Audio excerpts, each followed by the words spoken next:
대세를 엿보자. 다른 수험자들의 기술사 도전 연령, 수험 기간, 그리고 시험 결과는 대체로 어떨까? 안녕하세요, 잉어입니다. 통상 처음으로 기술사 시험에 도전하는 나이는 몇 세일까요? 그리고 사람들의 머릿속에 시공기술사 공부는 대략 몇 개월 정도 공부하면 되는 시험으로 인식되고 있을까요? 기술사 시험 전 범위를 다 공부하고 나서 처음으로 시험 보면 보통 대략 몇 점 정도 획득할 수 있을까요? 그리고 현재 한창 공부하고 계신 기술사 수험생분들은 스스로 자기 평가를 했을 때 몇 점 정도 실력으로 인식하고 계실까요? 카더라, 뇌피셜은 대충 알고 있었지만 아무도 확답을 할 수는 없었던 궁금증들, 실제 수험자들의 생생한 투표를 통해 궁금증을 해소해보고 현재 본인의 상황과 비교를 해본 후 더 열심히 공부해야겠다는 자극을 받아보는 영상입니다. 먼저 첫 번째 설문입니다. 만 몇 세에 토목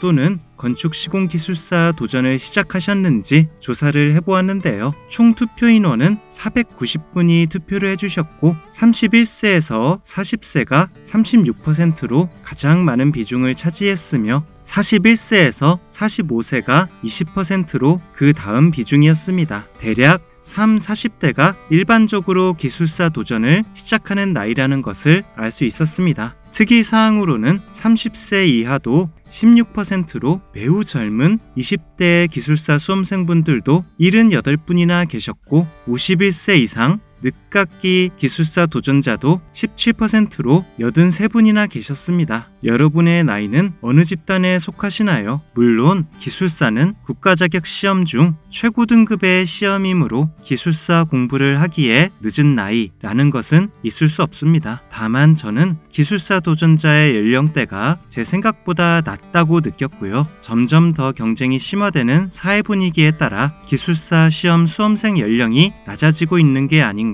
하는 생각을 해보았습니다. 댓글로 실제 합격자 대부분은 45세에서 53세 사이라는 의견을 써주신 분이 계시는데요. 합격자의 연령과 기술사 공부 첫 도전 연령은 꽤 차이가 있을 수 있습니다. 왜냐하면 도전했다고 다 합격에 도달하는 것은 아니고 도전부터 합격까지 시간이 꽤 소요될 것이기 때문입니다. 그럼 도전부터 합격까지 소요되는 시간은 대충 어느 정도냐고요? 그게 바로 두 번째 설문입니다. 시공기술사 공부 시작 후 필기시험 합격까지 일반적인 공부 기간에 대해 조사해봤는데요. 418분이 투표에 참여해 주셨습니다. 12개월부터 24개월이 32%로 가장 비중이 컸고 6개월부터 12개월도 28%로 상당히 큰 비중을 차지하였네요. 가장 큰 비중인 이 두 개 선택지의 결과에 득표수 가중치를 고려해 계산을 해보면 약 14개월 소요된다고 생각하시는 분들이 많은 것을 알 수 있습니다. 저도 14개월이란 시간을 공부를 시작하고 합격에 도달할 수 있는 평균적인 공부 기간이라고 느끼긴 합니다. 다만 이것은 절대적인 공부 시간만으로 재단할 수 없는 부분이기도 합니다. 칼퇴근과 업무 스트레스가 상당히 작은 업무 환경에 육아나 가사에 대한 부담이 없는 가정 환경 하에서 정말 성실하게 기술사 공부에만 몰두한다면 6개월도 충분히 합격에 도달할 수 있는 시간일 수 있고 공부를 할 수 있는 여건이 되지 않고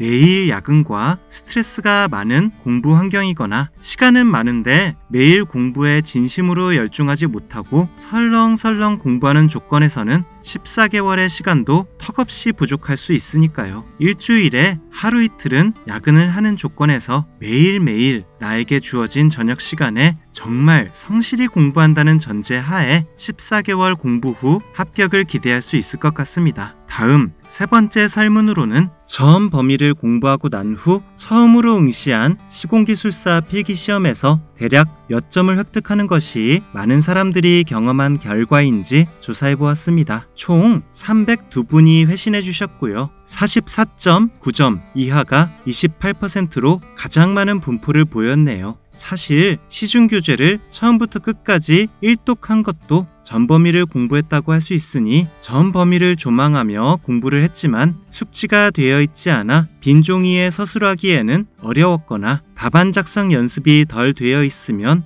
45점 이하의 점수가 나올 수 있습니다. 잉어는 개인적으로 50점에서 54.9점 이 점수대가 가장 많을 것으로 생각했는데요. 잉어TV 기술사 주제 한 바퀴 내용을 성실하게 다 공부했고 아는 범위에서 최선을 다해 기술하면 이 정도 점수가 나올 거라 예상합니다. 그 이후 확장팩과 각종 외우기 시리즈, 답안 작성 머신 영상으로 답안을 보완하면 합격까지 갈 수 있고요. 단 한 번에 60점 이상으로 합격하셨다는 답변도 무려 13%나 나왔습니다. 설문을 해주신 분들 중 약 40명 정도가 한 번에 합격했다는 답변인데요. 물론 전 범위를 다 공부했다의 기준이 저마다 제각각이긴 하겠지만 어쨌든 첫 시험에 합격을 했다는 건 무척 대단한 건데 무려 40분이나 계신다고 하여 개인적으로 놀랐습니다. 댓글에 최종 2차까지 40개월 걸린 기술사분께서 꾸준히 점수를 높여 합격까지 도달한 소중한 경험을 공유해 주셨는데요. 저도 공감합니다. 매번 시험을 볼 때마다 복기 및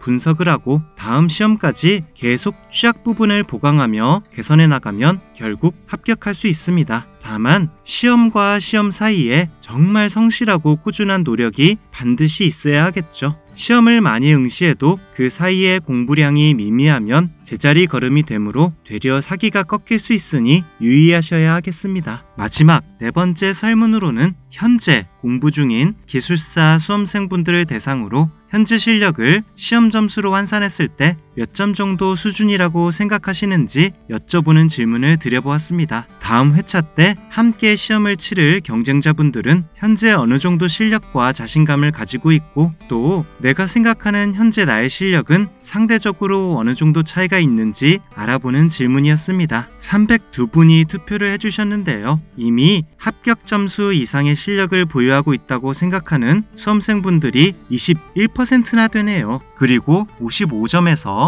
59.9점 사이도 23%나 됩니다. 55점 이상의 실력을 갖추었다고 자평하실 수 있는 실력자가 전체의 44% 비중을 차지하고 있습니다. 한편 44.9점 이하인 것 같다고 생각하시는 분들도 33%나 계시네요. 힘내시기 바랍니다. 여러분의 현재 내 마음속 실력 점수는 어느 구간에 위치해 있습니까? 각자 앞으로 내가 끌어올려야 할 내 마음속 실력 점수를 쌓기 위해 얼마나 더 열심히 공부해야 하는지 가늠해 보시고 그것에 맞춰 합격 실력까지 쌓아올리기 위한 공부 계획을 점검해 보시기 바랍니다. 오늘 준비한 영상은 여기까지입니다. 설문에 참여해 주신 많은 수험생분들 감사드립니다. 그럼 잉어는 다음 대세를 엿보자 시간에 더 유익한 주제로 다시 돌아오겠습니다. 그럼 오늘은 이만 끝!